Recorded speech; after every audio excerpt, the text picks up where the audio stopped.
হাওড়া থেকে আমরা সোজা ট্রেন ধরে রওনা দিলাম হরিদ্বারের উদ্দেশ্যে। ট্রেনে লাগেজপত্র সব কিছু তুলে গুছিয়ে গেছি, যে যার সিটে আমরা বসে পড়লাম। তো এইভাবে ট্রেন সফরে আমরা খুবই আনন্দ করতে করতে গোটা রাস্তাটা আমরা গিয়েছি।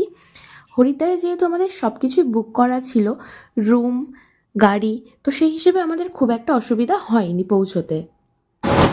হ্যালো গাইস, তো আমরা এখন আছি সবার প্রিয় জায়গা, সবার স্বপ্ন হরিদ্বার, যেখান থেকে চারধাম যাত্রা করা যায়, কেদারনাথ, বদ্রীনাথ, অনেক।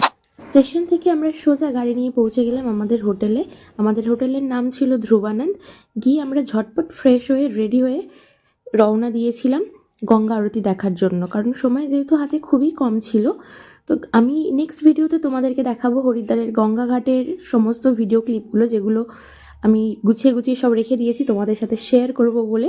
তো সঙ্গে থেকো, ভালো থেকো সবাই, দেখা হবে আবার নতুন ভিডিও নিয়ে।